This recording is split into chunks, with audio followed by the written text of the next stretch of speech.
नमस्कार दोस्तों, स्वागत है आप सभी का पुरुषोत्तम मास महात्मा के 17वें अध्याय में। ओम नमो नारायण। नारद जी बोले, हे कृपा के सिंधु, उसके बाद जागृत अवस्था को प्राप्त उस राजा अर्धधनवा का क्या हुआ, सो मुझसे कहिए, जिसके सुनने से पापों का नाश कहा गया है। नारायण बोले, अपने पूर्व जन्म के चरित्र को सुनने से आश्चर्ययुक्त तथा और सुनने की इच्छा रखने वाले राजा दर्धनवा से वाल्मीकि ऋषि फिर बोले। वाल्मीकि मुनि बोले, इस तरह स्त्री के मुख से शीतल वाणी को सुनकर सुदेव शर्मा धैर्य धारण कर हरि भगवान में चित्त को लगाता हुआ दीर्घ श्वास लेकर दीन मुख सुदेव शर्मा जो होने वाला है वह होगा, यह मन में निश्चय कर पुष्प समिधा आदि लेने के लिए वन को गया। इस प्रकार करते उस सुदेव शर्मा का कितना ही समय बीत गया। बाद में किसी दिन समिधा कुश फल पुष्प आदि लेने के लिए वन को गया। वहां जाकर सुदेव शर्मा मन में हरि भगवान के चरण कमलों का ध्यान करने लगा। उसी दिन उसका लड़का शुकदेव अपने मित्रों के साथ बावली को गया। बावली में प्रवेश कर समवयस्क मित्रों के साथ जल यंत्रों से जल फेंकता और बार बार हंसता हुआ खेलने लगा। गर्मी की ऋतु में बार बार जल में खेलता हुआ हर्ष को प्राप्त हुआ।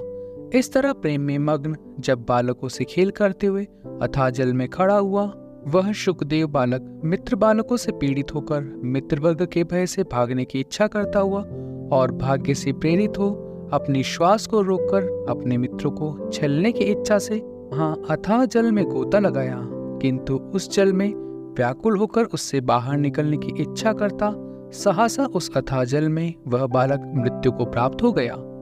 जल से निकलते हुए बालक को न देखकर वे सब समवयस्क मित्र बालक चकित होकर हाहाकार करते हुए बहुत जोर से दौड़े और अत्यंत शोक से ग्रस्त हुए बालक उसकी माता गोमती से जाकर बोले।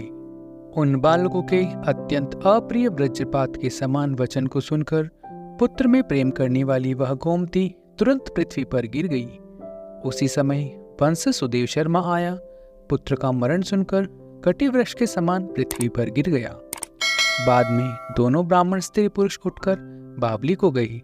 वहां जाकर मृत पुत्र का आलिंगन कर उसके शरीर को गोद में लेकर सुदेव शर्मा बारंबार पुत्र का मुख चूमने लगा। अपने गोद में स्थित मृत पुत्र को बार बार देखता हुआ रोता विलाप करता गदगद अक्षर से बोला। सुदेव शर्मा बोला, हे पुत्र, मेरे शोक का नाश करने वाले शीतल सुंदर और शुभ वचन को बोलो। हे वत्स, मेरे मन को प्रसन्न करो। वृद्ध माता पिता को छोड़कर तुम जाने के योग्य नहीं हो। हे वत्स, वेद अध्ययन के लिए तुम्हारे श्रेष्ठ मित्र बुला रहा है और बड़े हर्ष से पढ़ाने के लिए उपाध्याय तुमको बुला रहे हैं। हे पुत्र, शीघ्र उठो, इस समय क्यों सो रहे हो? तुमको छोड़कर घर नहीं जाऊंगा। घर में मेरा क्या काम है? तुम्हारे बिना इस समय मेरा घर शून्य जंगल के समान हो गया है। तुमको फल मूल प्रिय हो तो मेरे सामने से उठो। यदि नहीं उठोगे तो वन को भी नहीं जाऊंगा। वन में मेरा क्या काम है? मैंने कोई निंदित काम नहीं किया और ब्रह्म हत्या भी नहीं की। फिर किस कर्म के फल से मेरा पुत्र मर गया? अहो ब्रह्मा, तुमने ऐसा करके कौन सा बड़ा फल प्राप्त किया? हे निर्दय वृद्ध, दीन मेरे नेत्रों को लेकर निर्धन का धन लेकर और दोनों स्त्री पुरुष का सहारा इस पुत्र को हरण करते तुमको लज्जा क्यों नहीं आती? सर्वत्र तुम दयालु हो, परंतु मेरे विषय में निर्दय हो गए, सो क्यों? अहो आश्चर्य है, मेरे भाग्य से यह उल्टा कैसे हुआ? स्वभाव से सुंदर पुत्र की खोज इस समय में कहाँ करूं? हे पुत्र, तुम्हारे मुख और सुंदर नेत्र को कहाँ से देखूंगा? मेघ जल को बरसाता है, पृथ्वी धान्य को पैदा करती है, पर्वत रत्नों को और समुद्र मुक्तिसार मणि को देते हैं, परंतु उस देश को नहीं देखता जहाँ मरा हुआ पुत्र मिलता हो, जिसके शरीर का आलिंगन कर हृदय के ताप को छोड़ता है। हे वत्स, तुम एक बार शीघ्र वचन सुनाओ और दया करो। तुम्हारी माता लज्जा को छोड़कर चिल्हा के समान अत्यंत विलाप करती है। हे पुत्र, उसको देखकर तुमको दया क्यों नहीं पैदा होती है? माता पिता की आज्ञा के बिना तुम कभी कहीं नहीं गए। हे पुत्र, हम दोनों से बिना ही पूछे दूर के मार्ग को गए हो क्या? इस समय किसके वेद अध्ययन की उत्तम वाणी को सुनूंगा? हे वत्स, आज तुम्हारे और तुम्हारे मनोहर मधुर वचनों को स्मरण कर मेरा हृदय 100 टुकड़े नहीं हो रहा है, क्योंकि मेरा हृदय तो लोहे के समान है। हे कौशलेंद्र राजा दशरथ, तुमको हम धन्य मानते हैं, क्योंकि रामचंद्र के बन जाने पर पुत्र के ताप से ताकत वे प्राणों को नहीं रख सकी, परंतु पुत्र के मर जाने पर भी जीवित रहने वाले मुझको धिक्कार है। हे गोविंद, हे विष्णु, हे यदुनाथ, हे नाथ, हे श्री रुक्मणी के प्राणपति, हे मुरारी, हे दीनों पर दया करने वाले, हे दयालु, पुत्र रूप अग्नि के ताप से संतप्त मेरी रक्षा करो।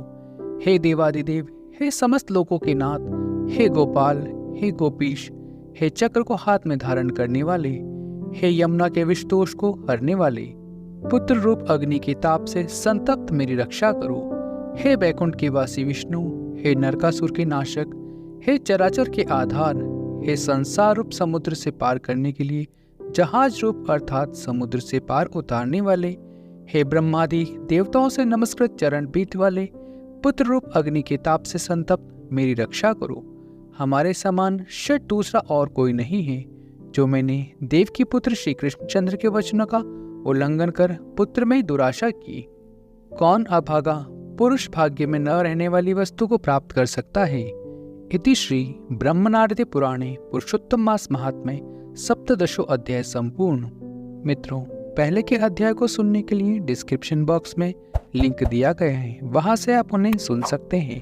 तो मिलते हैं अगली कथा में, तब तक हरि नाम जपते रहिए। हरि बोल, गोविंद बोल।